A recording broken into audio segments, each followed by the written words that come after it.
All right, I got a pitching wedge out here with a 150-yard marker, and I'm going to talk about one of the most powerful drills that you can do to get the most distance out of your irons. And it's actually really counterintuitive. I'm going to feel like I slam my club into the ground, kind of where this orange stick is going. And then I'm going to rotate through just like the pros are doing, and I can get some crazy distance. I can't wait to share it with you because I know it's going to be one of the best iron drills that you'll see. Let's go ahead and give it a whirl. There we go, hit that one good. Q's got my Flight Scope X3 radar out. What do we see with the distance there? 157.5. So 157 yards with a pitching wedge. I can't wait to show you how to get that same kind of power in your swing. All right, so let's talk about one of the things that I see that just kills everybody's swing speed with their irons. And what happens here is we turn off our body. We don't get a lot of rotation through the shot. I see almost all players doing this. Then the hands and arms have to take over and kind of flip and push the club past their body. Ideally, what we'd have is tons of lag, really load the angle of this club up, and then rotate on through the ball as fast as we can. And as that lag releases, it's going to be releasing in front of the golf ball. That gets the whip of the lag release, that lag releasing through the shot. That gets that club to kind of whip through contact and also gets you all the power from your body rotating through. Let me go ahead and walk you through kind of an intuitive or counterintuitive drill that's actually going to get you these correct feelings. I promise you, you've probably never seen this before, and it's definitely not something that you would have come up with on your own. It was always surprising when I first saw this drill. So this is a drill from Harry Vardon way back, I don't know what it'd be, late 1800s, early 1900s when Vardon kind of came on the scene. The drill from a couple of his books. I've seen this drill mentioned a few times online, but it's a really cool drill. Basically what you would do is set up with your golf ball, normal stance, normal ball position, and then I would put kind of a club going down the target line toward where I'm hitting the golf ball through the center of my feet. That's going to be kind of where the center of this would be. And then I'm going to put another stick kind of pointing toward the golf ball. Now the angle of this stick doesn't matter that much. It could be, this angle, it could be that angle. It's just kind of a general idea of what you want to be doing when you're making this swing. Now what I'm going to be feeling here is I'm going to feel like as I make my downswing, my body's going to rotate open. I'm letting my body whip on through, but I feel like I'm slamming my club and arms down, kind of lined up with this orange stick. So I'm slamming my arms down and I'm rotating through, and that's what squares it up. Now, a great way to feel this, if you have an impact bag, you can see just how powerful this is if I set this impact bag kind of on the intersection of that, and now when I set up to do this drill, again, I'm going to feel like my hands and arms as I swing are just slamming this club down into the ground as hard as I can. I actually don't put the zipper up on your impact bag. You might actually bust through your impact bag because that's just how powerful your arms are. I mean, this is how you'd chop wood. You'd have crazy club head speed if you just slam this club down as fast as you can. But that's the sensation we're going to have. Here, going to the top, and then I am trying to line that club up with that orange stick on the ground, and I am just slamming it as hard as I can down on the ground. I guarantee I could swing way faster than I ever could in a golf swing when I'm doing that. Now, once I've done that, say 10, 15 times, and you get familiar with that, you can hear the pop on that. It's got some real power when you're moving that way. Why can't we do that in a golf swing? Well, we can. The only difference in that drill and a golf swing is the rotation of the body. So as I start to slam my hands and arms down, at the same time, I open my body up. As my body opens up, now that brings the club face square through the target. So here, if I was to keep my body closed, like I talked about is a big problem with most golfers, I slam that club in the ground, I'm going to be whacking into the stick back here. But as I open my body up, look how that brings the club forward.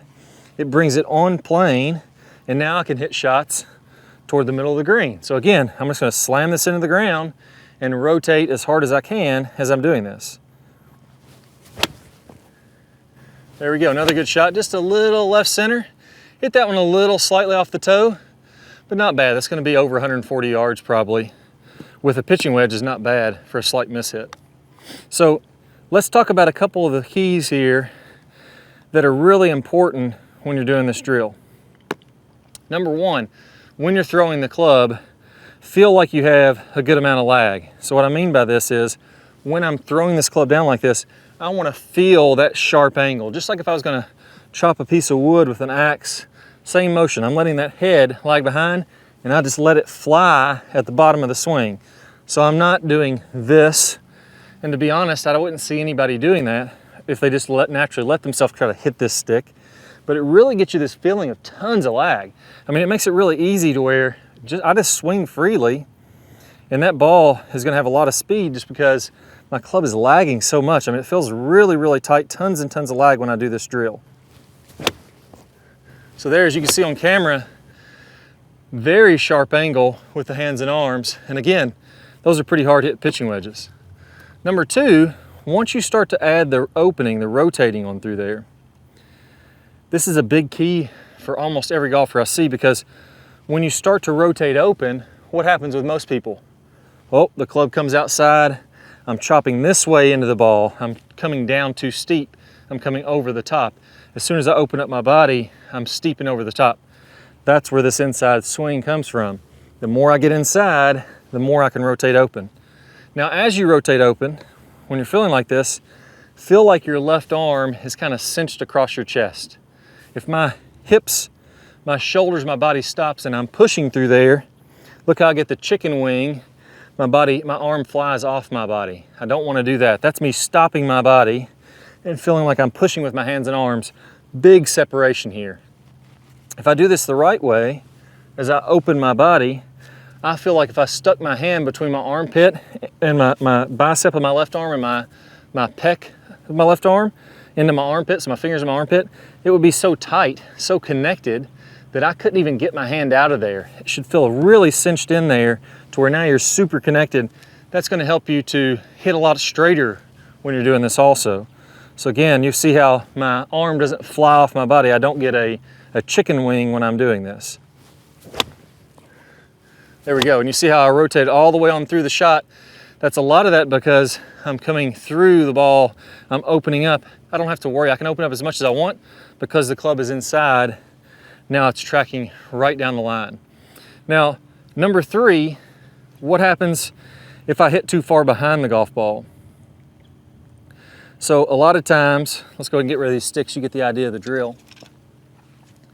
A lot of times when you start to go more from the inside, that gets you wanting to hit behind this golf ball. The piece we just talked about is going to help with that. If I get this tight and I rotate everything open, that's going to, again, instead of me grounding out back here, that carries the club forward and it carries my divot in front of the golf ball every single time. If I was to close my eyes, I would still be able to hit that divot in front without even looking at the golf ball. It's just the natural momentum of my body is carrying it out in front. Number two, I want to feel like I get a little bit of a weight shift as I'm doing that. So now as I open up, everything's going to be in front of the golf ball. My divot is going to be in front of the golf ball. So as you're doing this, weight to the left, and again, focus on pinching that arm as you rotate. That's going to bring your divot out in front of this golf ball every single time.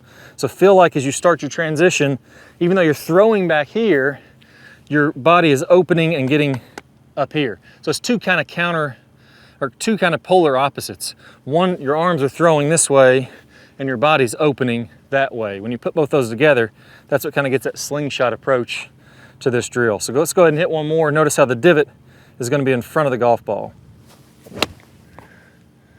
There we go, and that one was really long, maybe one of the longer ones that I've hit because it was nice and solid. That one went all the way to the back of the green. What was the distance on that one, Q? 161.2. That's the longest one on there. So I'm telling you, if you do this drill, you're going to be able to, maybe you won't hit 160-yard pitching wedges, but I bet you'll hit them 10, maybe even 15 yards farther than you are now. Now, one sneak peek into something that I didn't hit on very much here, but I think is a really cool side effect of this. Whenever you open up your body, so if I get my body rotating open, notice how that gets my hands farther in front of this golf ball. When I rotate my body open like that, my hands are going to be leading and I'm actually taking a little bit of loft off this club. That's going to get me higher ball speeds and that's going to get me more distance. I'm going to even exaggerate that here and you'll see how my hands are leading the way coming through contact. There we go, and I see I hit that one really hard, but I took some loft off of it, and again, that one's going to be toward the back of the green, probably mid 150s on the flight there. But it wasn't because I was flipping. I had this secret kind of opening up, and that got my hands leading in front. So follow that key, and I guarantee you're gonna hit some of your farthest iron shots ever.